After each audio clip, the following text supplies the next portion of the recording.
जय श्री कृष्ण। राधे राधे मित्रों, आप सभी का दिन मंगलमय हो। इसी आशा के साथ आज माघ मास की कथा श्रृंखला में आप सभी श्रोतागणों का स्वागत करती हूँ एवं अभिनंदन करती हूँ मैं सुप्रिया मिश्रा अपने चैनल पर। तो चलिए इस शेष समय में यानी कि यह आध्यात्मिक चेतना को हम उजागर करते हुए इस शेष समय में तीव्र गति से माघ मास जो है व्यतीत होने वाला है। बस कुछ ही समय शेष बचा है इस श्रृंखला को समाप्त होने में, और इसी आध्यात्म को आगे बढ़ाने के लिए अपनी चेतना को उजागर करते हुए उन्नत बनाते हैं और सुनते हैं हमारे इस माघ मास की कथा श्रृंखला को। आज की लोमस ऋषि इस कथा को आगे बढ़ाते हुए कहते हैं कि जब वन में सारस ने एक वानर को अपने पूर्व जन्म के बारे में बताया तो उस वानर ने सारस कि तुम्हें यह सब कैसे ज्ञात है पूछा। अगर तुम इतने विद्वान हो, स्मरण शक्ति इतनी अच्छी है, तो तुम्हें यहाँ इस जन्म में सारस कैसे बने। तो इस फिर सारस कहता है, हे वानर, तुम्हारा प्रश्न न्याय संगत है। जिस कर्म के कारण मुझे यह कष्टदायी पक्षी की योनि प्राप्त हुई है, उस रहस्य को सुनो। पूर्व जन्म में तुमने सूर्य ग्रहण के समय अन्न दान किया और नर्मदा के तट पर गए हुए बसे हुए ब्राह्मणों को देने के लिए मुझे कहा। मैंने उसमें लोमवश बहुत सारा अन्न स्वयं रखकर थोड़ा सा अन्न ब्राह्मणों को बांट दिया था। इस प्रकार उन ब्राह्मणों को अन्न हरण करने के कारण मुझे पहले कालसूत्र नामक नरक में जाना पड़ा था। वह रुधिर और पीव के सरोवर से उल्टा करके यमदूतों ने मुझे बहुत समय तक लटकाए हुए रखा।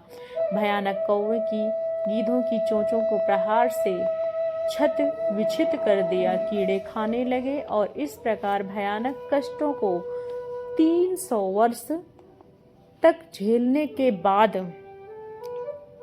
मुझे इस नरक में कष्ट भोगने को कल्पना मात्र से अब मैं कंपित हो जाता हूँ। दैव कृपा से मुझे नरक से मुक्ति मिल गई और अब मैं सारस बना हूँ।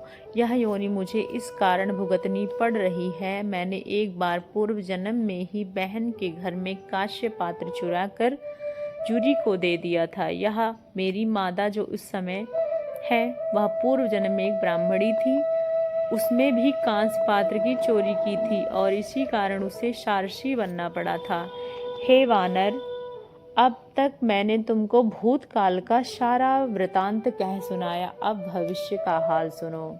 इस जन्म के बाद यह सारसी और तुम हंस योनि में प्राप्त होगे। उस योनि को पूर्ण करने के बाद हम सभी वहाँ महादुर्लभ मानव योनि प्राप्त होती है। धर्म और अधर्म का फल सभी जीवों को अपने अपने कर्मों के अनुसार भोगना पड़ता है। सबको बारंबार इसी प्रकार इस चक्कर में फंसना पड़ता है। केवल विस्मित योग वेदज्ञ इस कंटक भरे मार्ग में कुशलता से पार कर सकते हैं और कोई नहीं। भगवान सदा अशुभ फल देते हैं। जो बुद्धिमान होते हैं उनको विधाता के न्याय को जानकर संतोष रखते हैं। कोई भी प्राणी उपाय और बुद्धि के द्वारा अपने कर्मों के फल में कोई अदल बदल नहीं कर सकता। तुम स्वयं अपने ही देखो। पहले तो तुम राजा थे, फिर नरक में गए और अब वानर हुए और आगे हंस और फिर मनुष्य बनोगे। शोक करने से कुछ नहीं होता। प्राणी का काल की प्रतीक्षा ही करनी चाहिए।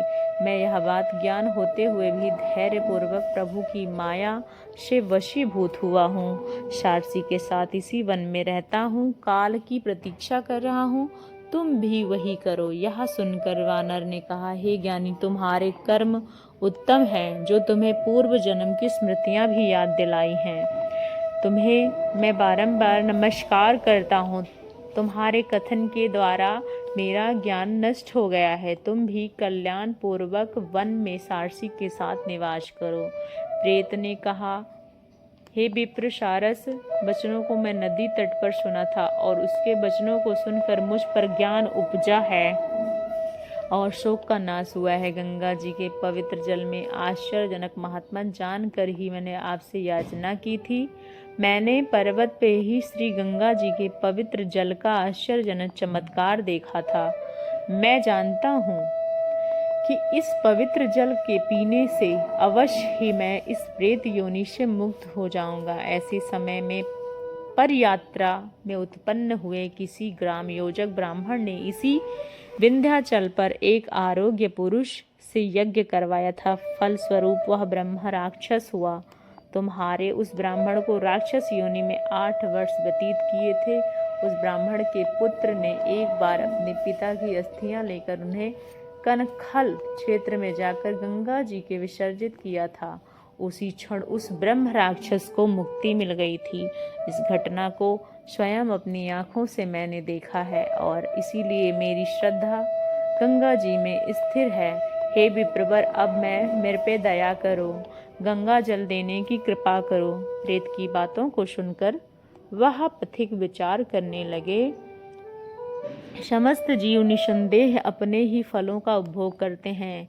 किसी के रूप में सभी योनियों में रहते हुए जीव अपने किए हुए फलों को अवश्य भोगना पड़ता है। वो जीव धन्य हैं जो इस कर्म में न्याय पूर्वक धन्य का संचय करके उसे दूसरे की ओर दान करते हैं। दान के प्रभाव से ही प्राणियों को इस संसार के समस्त भोग पदार्थ प्राप्त होता है। प्रेत ने कहा, हे विप्र, मैं गंगा जल के लिए विकल हो रहा हूँ। आप मुझे अधिक ना देकर थोड़ा ही दे दीजिए। गंगा जल का दान दें ताकि यह प्रेत योनि से मुक्त से हो सकूं। यह सुनकर पथिक ने कहा, हे प्रेत, भृगु क्षेत्र में मेरे माता पिता रह रहे हैं। मैं उन्हीं के साथ त्रिवेणी के पवित्र जल में लाया था।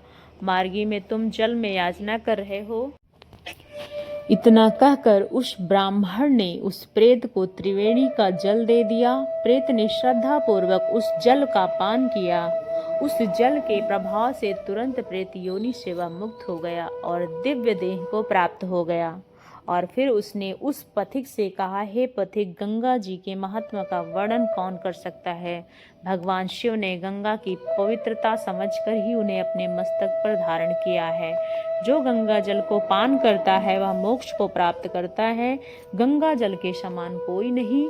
हे पथि, भगवान तुम्हारी आयु दीर्घ करें और तुम सदैव धर्म के तत्पर रहो।